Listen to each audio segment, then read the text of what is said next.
nó một to tôi đã lâu rồi, tôi đã lâu rồi vừa ý chế con giờ rồi đã lâu tôi đã lâu tôi sai rồi. Ngày 4 tuổi vừa đẹp. Xong sẽ là giờ cho chế con giờ nó rồi đã lâu tôi sai đó. Đã lâu còn muốn ra hạt đó.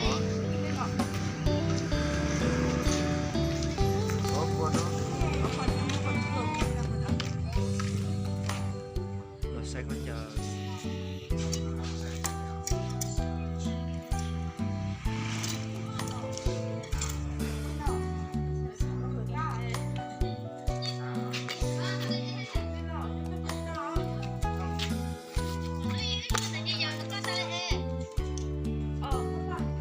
Có nhé.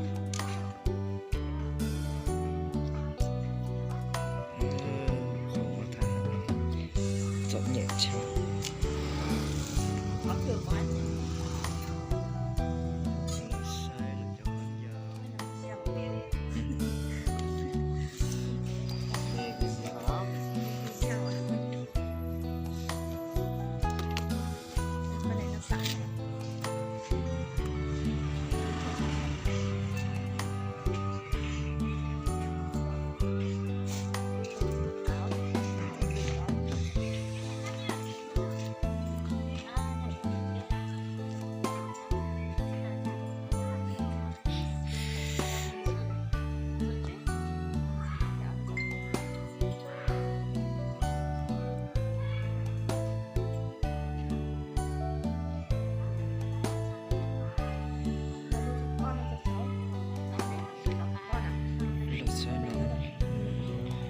giờ ở trên không giờ có tương xay xuống Bố mẹ có mà. Cho dân để họ cho mẹ.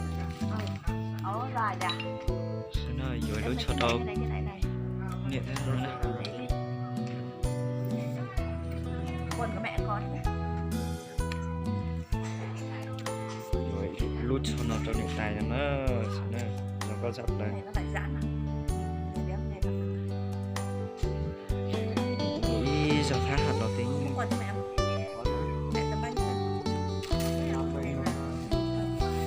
Cái quần dài Rồi. ngắn em. xuống chia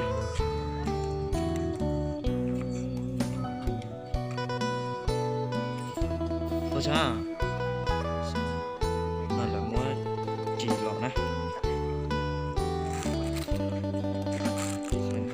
sẽ lúc tiếp tục sống Này ra rồi con giờ con nhỏ.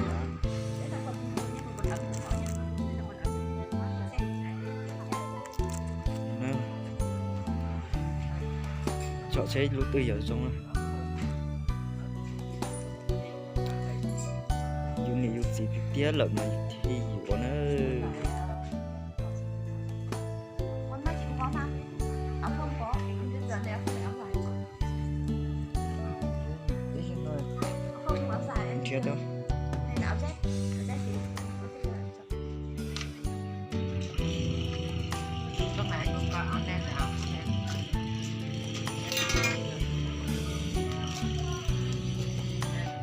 là sẽ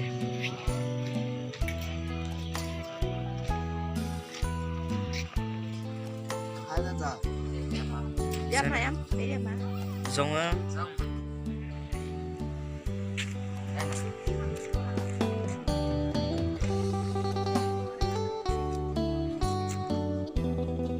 Trai à? không phải cậu Để đó nè. Hôm nay thấy đứa hai sao con đông nhỉ? Mấy thằng ở cô thế sao mà? Cá Huyền mà. sẽ đâu Không phải Cá Huyền mà cả tỉnh nữa. rồi cho bật cũ nào nữa trước chỉ cho tỏ sao vậy giờ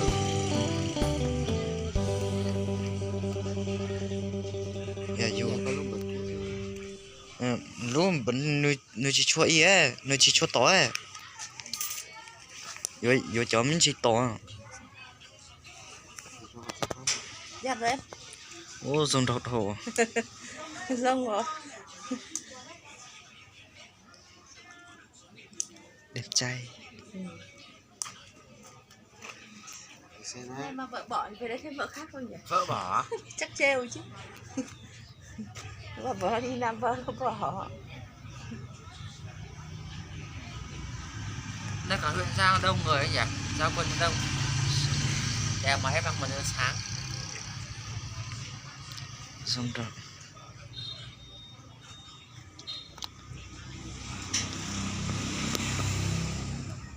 To hình nữa.